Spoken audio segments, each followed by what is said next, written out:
আমার ছেলে যায় মাছের ব্যবসা করে, তা রাত্রিরে 12:30 একটা সময় ছেলে আমার ঘর থেকে বেরোয়। তা বেরোনোর পরে ওটা বেরিয়েছে বৃহস্পতিবার দিনকে রাত্রিবেলা 12:30টার সময়। তা 12:30 একটা বাজে তখন বেরিয়েছে। তা রাত্রিবেলা প্রত্যেক সপ্তাহতেই যায় ও মাছ আনতে হাওড়ায়। তা মাছ আনতে যাওয়ার পরে আমরা রাত্রিবেলা ফোন করি নাই, আর যেন পৌঁছে ভাড়া গেছে থাকুক। সকালবেলা থেকে যখন আমরা বারেই ফোন করি, দুটো ফোন আছে ওর কাছে। তা দুটো ফোনেও একটা ফোনেও তুলছে না তোলাতে আমি বলছি যে ফোনটা তুলছে না কেন, তাহলে কি রাস্তায় কোথাও ঘুমিয়ে গেল, না হয়তো ঠিক মতন ঘুমিয়ে গেছিলো, হয়তো দেরি হয়ে গেছে তার জন্য হয়তো ফোনটা তুলছে না। তাহলে অসুবিধাও যদি হয় তাহলে তো গাড়ির পাশে নাম্বার আছে, তাহলে তোর নাম্বারটা দেখে আমাকে বলবে যে মা আমি অমুক জায়গাতে আছি কি মা আমার এই অসুবিধা হয়েছে। কিন্তু আমার ছেলে সে বলে না। যখন 12:30 বাজে তখন আমার এখান থেকে ফোন যায় যে হ্যাঁ দুপুরবেলা যে এরকম আমার মেয়েকে ফোন করে যে এটা কি আপনি ওনার বোন বলছেন। তখন আমার মেয়ে বলে কি যে হ্যাঁ।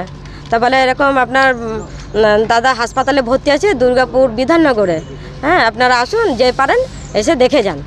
সেই কথা বলেছে। আমাদের যে ডেট হয়ে গেছে আমার ছেলে আমাকে সেটাও বলেনি, পোস্টমর্টম হয়ে গেছে আমি সেটাও জানি না। আমি এসে দেখতে চেয়েছি আমাকে সেটাও দেখতে দেয়নি। আমরা কিচ্ছু জানি না এখন পর্যন্ত। আমরা চাইছি আমার ছেলের বিচার, আর কিছু চাই না। আমি বিচার চাই। কোন গাড়ির সাথে ধাক্কা হয়েছিল? বলছে পুলিশ গাড়ির সাথে, রাউন্ড গাড়ির সাথে ধাক্কা মেরেছে। তাহলে রাউন্ড গাড়ি কোথায়? আমার ছেলে হচ্ছে ছোট হাতিগুলো টাটা এসি, আমার ছেলে ওই গাড়ি চালাতো। কি নাম আপনার? আমার নাম হচ্ছে শেফালি পরামানিক। কোথায় থাকেন?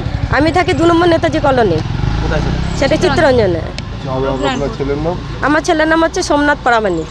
অ্যাক্সিডেন্ট হয়েছিল, আপনাদের এখানে পিএম হয়েছে, পরিবারের দাবি যে বাড়ির লোককে না জানিয়ে পিএম হয়েছে, কি জানেন এই বিষয়টা? দেখুন, আমার কাছে কালকে 2টো বডি এসেছিল আননোন। 2টো বডি বোধহয় এনটিপিএস থানা আমাদেরকে ইনকোয়েস্ট দিয়েছিল। তো অ্যাজ পার ইনকোয়েস্ট আমরা 2 বডিকে পোস্টমর্টম করা হয়েছে। ওটা কি আননোন হিসাবে আমার এসেছে।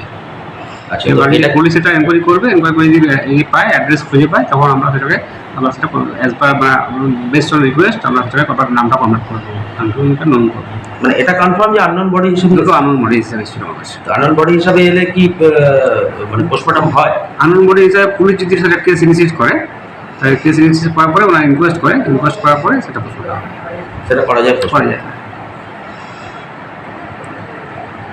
অভিযোগ করেছি, কিন্তু আমার দাদাকে যখন হসপিটালে ভর্তি করা হয়েছিল তখন আমার দাদা ঠিক ছিল। তখন যখন আশেপাশের লোকেরা যখন ওনাকে ভর্তি করেছিল তখন পাশের লোকেরা বলছিল আমার দাদা তখন নাকি জ্বালাতে বলছিল আমার প্যান্ট খুলে দাও, আমার খুব জ্বলছে।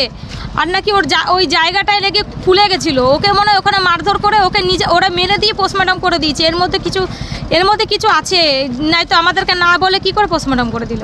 আপনারা কোথায় অভিযোগ জানিয়েছেন? আমরা এখানে থানায় বলছি, আমাদেরকে কোনো কিছু অভিযোগ নিচ্ছে না। আমাদেরকে বলছে আমরা এখানে কিছু করতে পারবো না।